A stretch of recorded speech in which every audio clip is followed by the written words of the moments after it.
Well, I would like to welcome everyone to Monash Law School.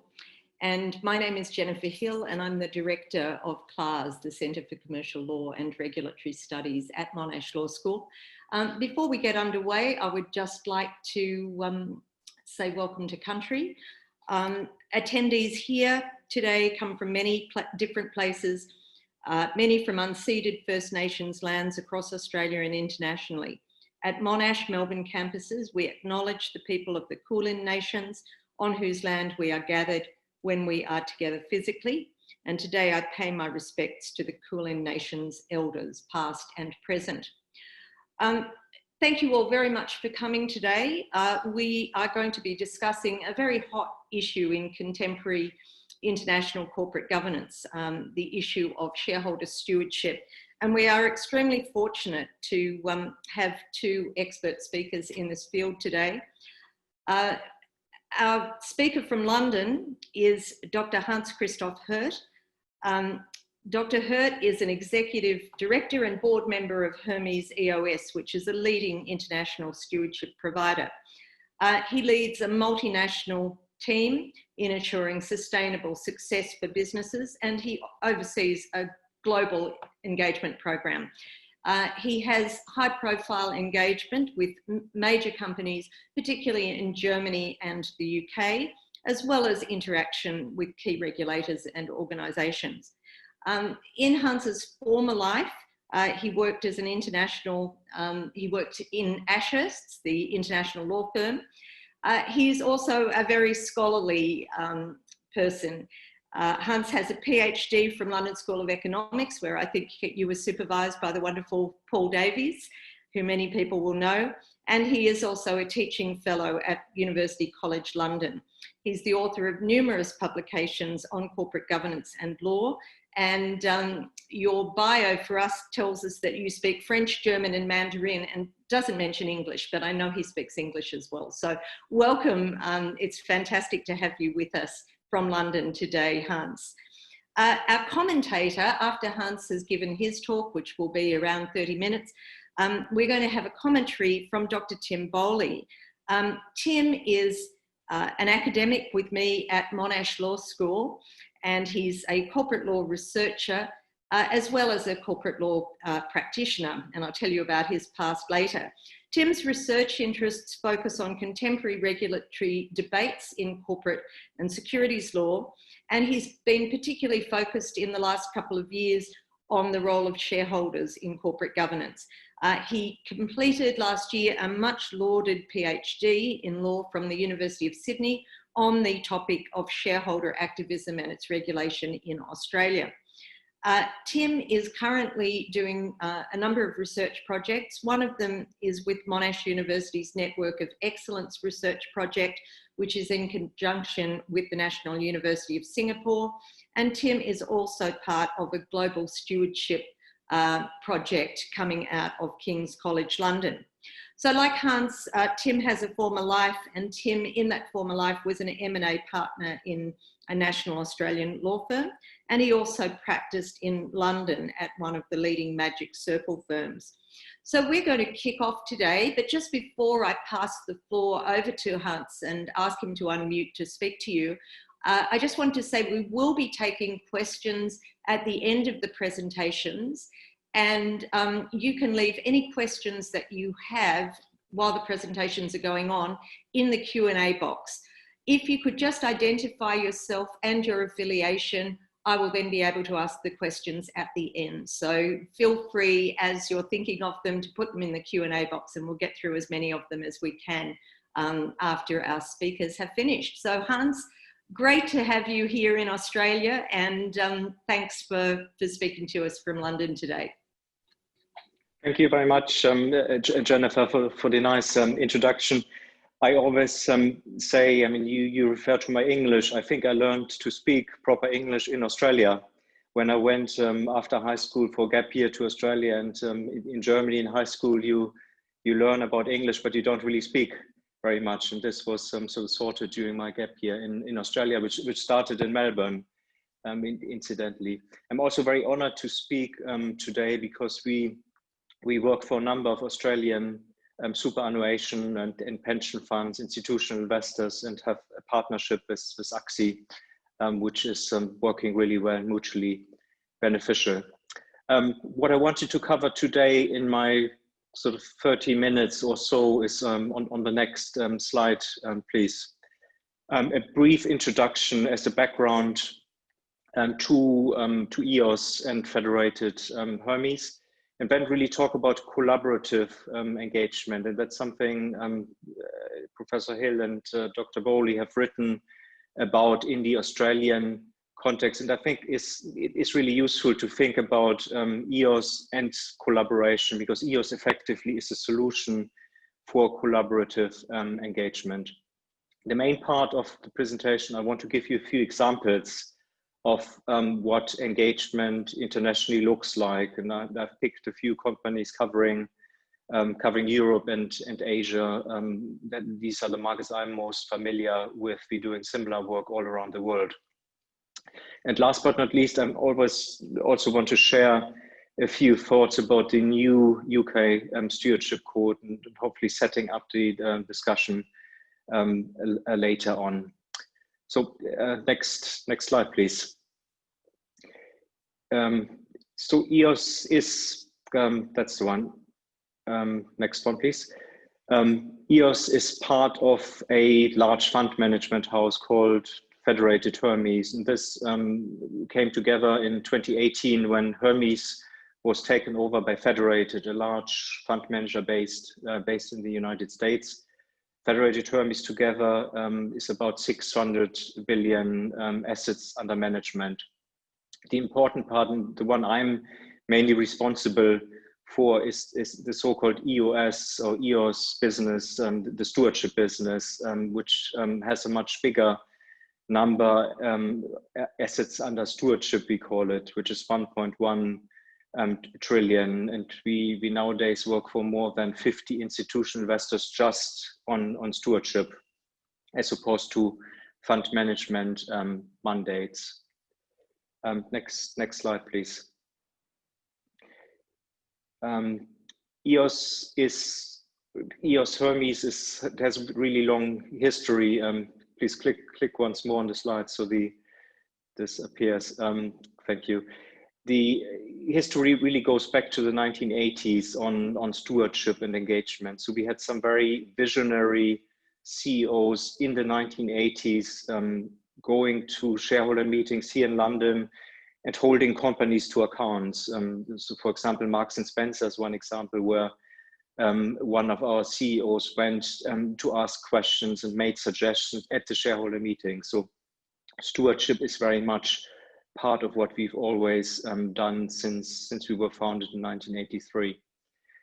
The real big change came in 2004 when there was a realization stewardship is really important, but also really difficult if you want to do it worldwide. And it's difficult for an individual fund to do that alone. And that was the idea for setting up EOS, a separate business specialized in stewardship services, and actually providing a platform for institutional investors who want to work together in a formalized way to do together engagement all around the world. And this was in 2004. And I think it's important to remember this is before PRI, Principles for Responsible Investment, were set up, established. The term ESG didn't really exist. So these were really pioneering time. And I still remember conversations around stewardship. At the time, no one really understood what it was or what it meant. I mean, later things on the timeline, we will talk later about, for example, our involvement with Climate Action 100 plus, which came into life in 2018, and where we are very involved across all continents nowadays. But that's enough on the history. Next slide, please.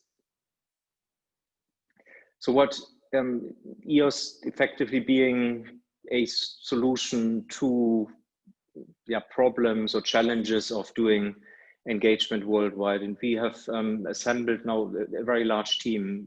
We are 42 people, if you define it strictly, in the stewardship space, and more than 60 if we count more widely. And the critical thing is not just about numbers and bodies, but it's also about the experience people bring, which is very different from what you typically find in fund management. So we have, for example, scientists in our team who know everything about climate change, or who know everything about antimicrobial resistance, or indeed pandemics, which is very helpful in us understanding the issues companies are facing and then doing something about it.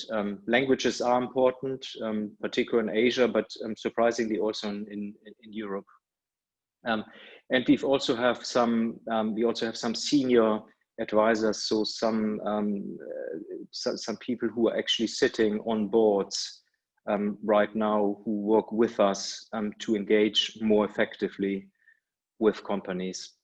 And then last but not least on this slide, just returning to the 1.1 trillion, it's sometimes really important, particularly in Asia, in the US, to come to companies and say, we represent in aggregate a top 10 group of shareholders. That is sometimes necessary to get access, and always important to have influence with companies.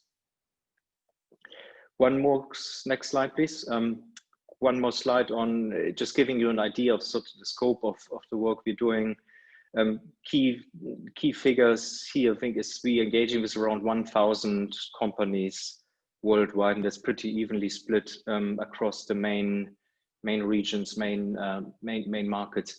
We also advise our clients on voting, but this isn't comparable to ISS, because we are actually a client of ISS. We give voting recommendation based on tailored policies we have developed over many years, and enrich these recommendations with our experience actually talking to companies, and the whole engagement dialogue we're having with companies.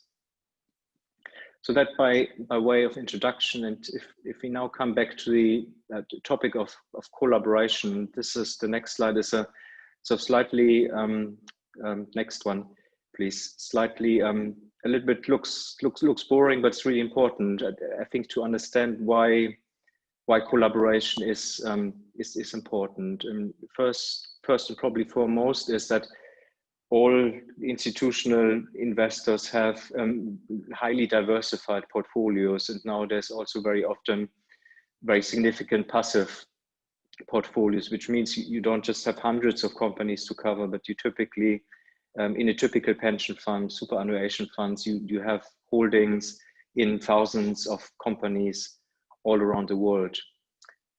Second point I talked about a little bit, it's a very different skill you need for effective engagement and effectively changing practices of companies. And we talked a little bit about what I would call the hard skills, the experience.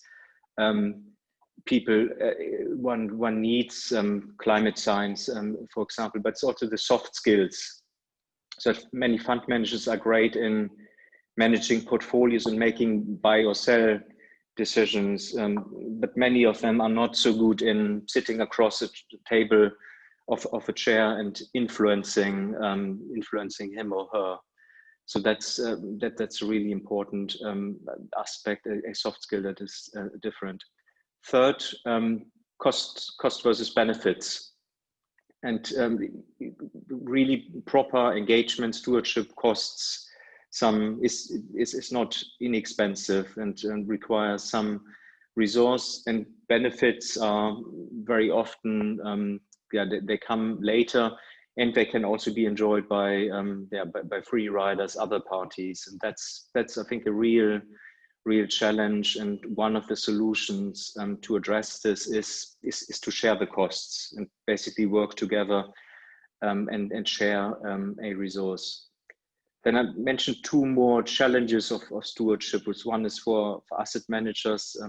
It's always, how do you align investment you're buying and selling with stewardship activities? And there are questions around time horizons, for example, holding periods in investment portfolios that one needs to take into account. And then also always the question, what is in what's in the short-term interest, what's in the long-term interest, how important are relations with companies, could you potentially damage your relations and get less information you need for investment purposes. There are also some classic conflicts. If you're part of a banking conglomerate, then you may have different relationships with the company. So, for example, you may manage the pension fund for a corporation, or you may do M&A work for a corporation. So there are some real conflicts for asset managers, specifically if you're part of a larger financial conglomerate.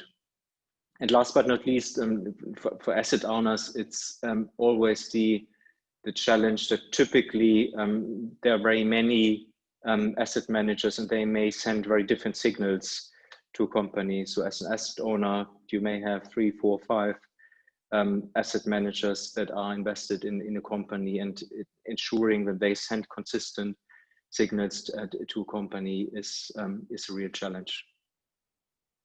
So these are the challenges. Thank you for moving forward. Partly the answer, at least to the first 3 challenges, is collaboration. And this is a slide I put together. I never really had thought about this topic, sort of a taxonomy or typology of different forms of collaboration, which probably is worth an academic project to explore this further. But what I was trying to lay out here is that there are very different forms of collaboration. And maybe just to clarify, PRI, Principles for Responsible Investment, CA 100+, Climate Action 100+, Investor Forum in the UK is basically an organization, membership-based organization that does some engagement in the UK. And then EOS is at the sort of outer end if you look at informal, formal. These different forms of collaboration also are different in terms of the topics they would typically cover. So if you look at Climate Action 100+, it's only climate change. The PRI platform is typically just on one E, S, or G topic. We, at the other end, EOS, we cover the full range of material issues. Then there's also very significant difference in terms of how many companies are covered. And that again varies from Investor Forum. It's about 10 companies a year in the UK with very intensive treatment. We cover around 1,000 companies. Climate Action 100+ is 160. And they also differ in terms of how much resource they have embedded and have available to actually facilitate the work and do the work. So that's I mentioned here remaining collaboration challenges. Often it's thought, okay, it's great we collaborate, but sometimes it's forgotten that someone still needs to do the work. Even if you collaborate, this doesn't mean that the work suddenly disappears. Someone still needs to do the coordination. Someone still needs to do the work with companies. But I thought it was a useful way to think about different forms of collaboration, and I will give examples later on what this looks like in practice when we engage. Could we go to next slide, please? I mean, I mentioned quickly here the one example most people know about, which is very well known and works really well, is Climate Action 100+. It's here, the idea was actually you only need to engage with originally 100 companies. It's now 160 to cover 85% of annual greenhouse gas emissions. And that's, I think there was a thought, very focused program makes sense, and working together on an agenda across these organizations, including the investor group on climate change in Australia. And that's a really big group, more than 300 investors involved, 35 trillion assets under management. Next slide, please. And we are one of the very active participants in Climate Action 100. So we are leading 29 leading or co-leading 29 of the 160 companies, and I will mention a couple, or actually 3 of these in the case study I will talk about next. Next slide, please. So I talked about our program being really, really global and systematic engagement around the world, which is resource intensive, time intensive, and involves a lot of travel or having offices around the world. So the first company I wanted to talk about a little bit is a company called Hunhai, which is also known as Foxconn, Taiwanese company, probably best known, and many of you will have an iPhone or an iPad.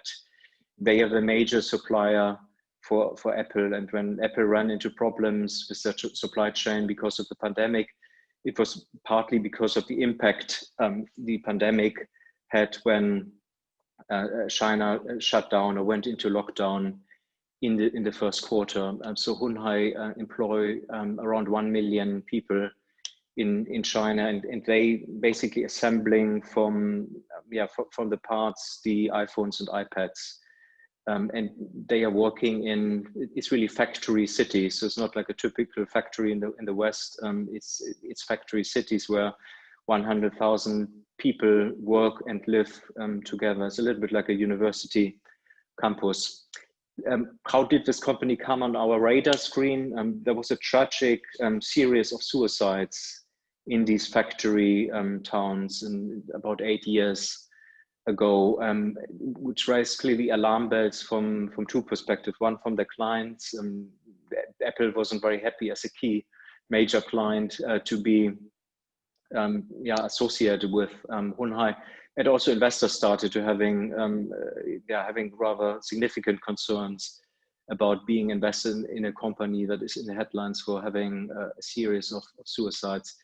So we started to investigate this with Chinese colleagues from London, but very quickly recognized, and this is 2012, that we actually need to get there and get on the ground, having conversations with the company in the headquarters in Taipei, and also going into these factories in southern China.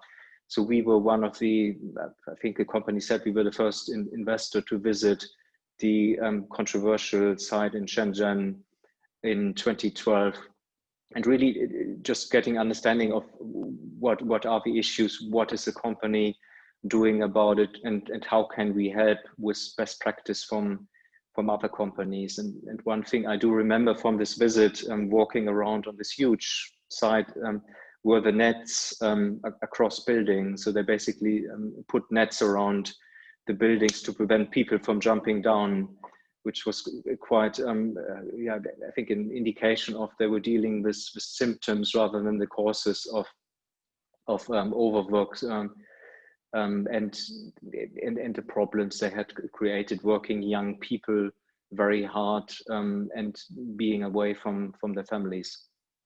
So we had numerous interactions, site visits, conversations with sustainability expert, investor relations, senior management, and we saw changes being made and improvements happening. But one thing we always think is really important, that we speak to the person in charge, so the CEO or chair, and that's always was sort of declined. And the company said Terry Go, the founder and still shareholder of this company, is too busy to speak to investors. And the company said the only way to see him, speak to him, ask him questions directly is to come to the AGM in Taipei.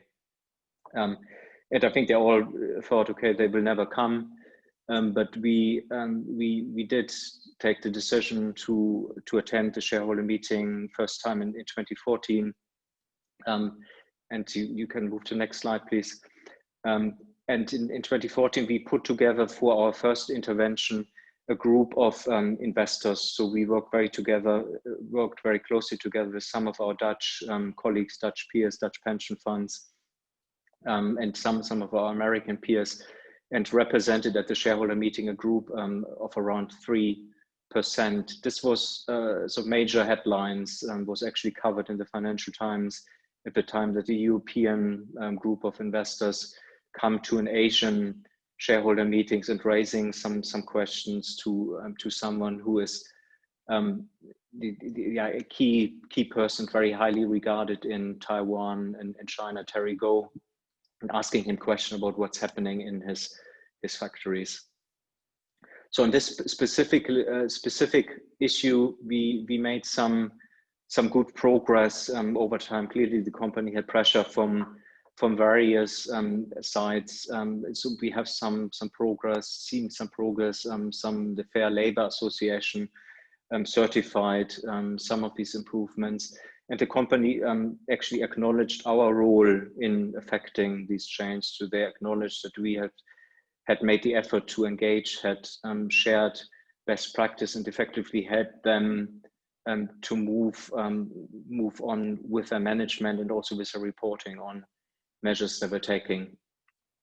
But very often, if you address one issue, you find a much bigger problem. With Sonhai, it was about the chair, CEO. So he basically, Terry Goh, was running this company like his private company, and this is a major listed company. So we moved from 2014, 2015, then really trying to address the bigger governance problems, mainly key man risk, and someone taking decisions more or less by himself with a board that wasn't really functioning very well. And this is the intervention in 2018 of my Chinese colleague, which is also on YouTube, really challenging him on and encouraging more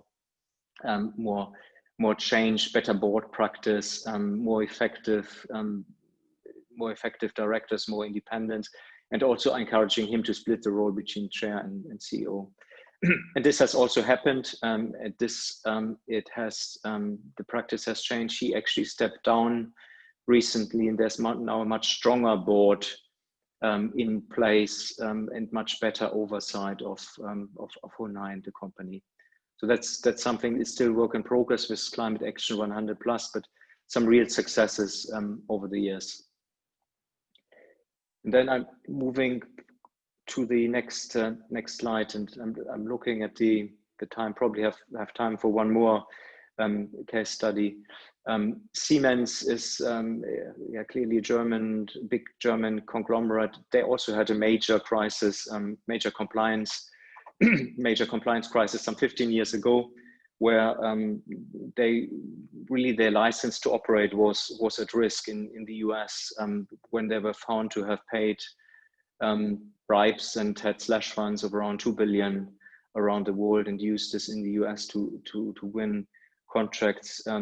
We picked this up in a period where the CEO and chair departed, and the company was basically without leadership for some time. And we reached out to the company, but the company also reached out to us for some advice, for some support in this situation. We had a very intensive engagement over a couple of years in really understanding the new leadership, understanding the underlying problems, and critically understanding the changes that they were putting in place to ensure that something like this could never happen again. And I remember, for example, spending a full day in Munich with a new chief compliance officer to really understand and comment on the new compliance system they had in place. And along the way, they also addressed issues like executive remuneration board composition. And again, we played a very close role in giving input on what changes we thought were most important. So that was the first period of engagement. More recently, we moved into really questioning the composition of the supervisory board in the German system, because Siemens, like many other conglomerates, had probably missed some major technology trends, and we identified the supervisory board composition as one of the core reasons for this supervisory board. Very male and stale, and very much of old industry experience rather than technology experience, diverse international outlook. So again, here we worked in the background over a number of years, encouraging change, but then we didn't get very far. And in this case, we put together a collaboration, a group of investors we often work with to intervene more forcefully, which we did with a collaborative letter, and then with an intervention at the shareholder meeting in 2014. And this was this had a great impact, that the company for the first time in 2015 did a board evaluation as a result, and then in the following year changed 2 of their supervisory board members who were 2 years into 5-year terms. So something very, very unusual to move people on during their term time, and they brought in really relevant, business relevant experience and skills as a result. So this seems to have been a really successful intervention.